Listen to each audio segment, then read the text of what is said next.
వాణి matrimony Hyderabad ఈసెల్లో ఉంది. మా వివాహ వేదిక తరఫున మేము పద్మశాలి వధువులకి స్వయంవరం నిర్వహించడం జరుగుతుంది. జూలై 5వ తారీఖు ఆదివారం ఉదయం 10 నుంచి సాయంత్రం 4 గంటల వరకు. మీ ఇంట్లో ఎవరైనా అబ్బాయి కానీ అమ్మాయి కానీ ఉన్నట్లయితే మమ్మల్ని సంప్రదించండి. అందరూ కలిసి వివాహ వేదికలో పాల్గొన్నప్పుడు పరిచయ వేదికలో మీ పిల్లలకి తొందరగా భాగస్వామి కుదరడానికి అవకాశం ఉంటుంది. వాళ్ళతో మీరు ప్రత్యక్షంగా మాట్లాడుకోవచ్చు. ఎవరింట్లో ఉండి వాళ్ళు ఫోన్లో మాట్లాడితే కుదరట్లేదని చాలా మంది ఫీల్ అవుతున్నారు. అందుకనే ఈ వేదికను ఏర్పాటు చేయడం జరుగుతుంది. తప్పకుండా మీరు అందులో పాల్గొన్నట్లయితే మీ పిల్లలకి మంచి అవకాశం ఉంటుంది పెళ్లి కుదరడానికి. ఇందులో నేను సెకండ్ మ్యారేజ్ 2 బయోటా చదువుతున్నాను. నేను మీకు ఒక ఇంట్లో అబ్బాయి కానీ లేదు మీకు తెలిసిన వాళ్ళు ఎవరైనా ఉన్నా కూడా సజెస్ట్ చేయొచ్చు. అమ్మాయి సెకండ్ మ్యారేజ్, పిల్లలు అయితే లేరు. ఈ అమ్మాయికి 96 డేట్ ఆఫ్ బర్త్, శృతి అమ్మాయి పేరు. వీళ్ళ నేటివ్ ప్లేస్ వచ్చి వరంగల్, 5 హైట్, ధనిష్ట నక్షత్రం, మార్కండే గోత్రం. ఈ అమ్మాయి బీఎస్సీ చదువుకుని ఎంఎన్సీ కంపెనీలో పనిచేస్తుంది హైదరాబాద్లోనే. ఎవరైనా ఇంట్రెస్ట్ ఉన్న వాళ్ళు, మంచి జాబ్ ఉంది, పిల్లలు లేని వాళ్ళు ఎవరైనా సంప్రదించవచ్చు.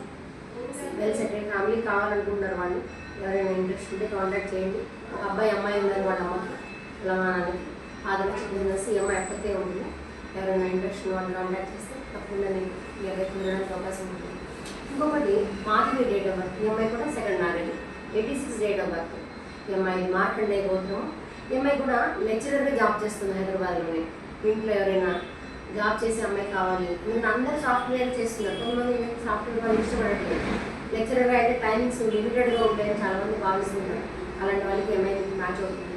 ఎంఐ లెక్చరర్గా హైదరాబాద్లో పనిచేస్తుంది. వీళ్ళు ఉండేది గుంటూరు డిస్ట్రిక్ట్లో ఉంటారు పేరెంట్స్. ఉద్యోగం మాత్రం హైదరాబాద్లో పనిచేస్తుంది. అమ్మాయి 2 బ్రదర్స్ ఉన్నారు. ఈ అమ్మాయికి అయితే పిల్లలు లేరు. ఇంట్లో ఎవరైనా అబ్బాయిలు కానీ మీకు తెలిసిన వాళ్ళు కానీ ఎవరైనా ఉంటే సజెస్ట్ చేయండి. ఆ రోజు అక్కడికి అందరూ కలుసుకున్నాం. తప్పకుండా మీ పిల్లలకి మంచి భాగస్వామి కుదరాలి నేను కోరుతున్నాను. ధన్యవాదాలు. జూలై 5వ తారీఖు గుర్తుపెట్టుకోండి.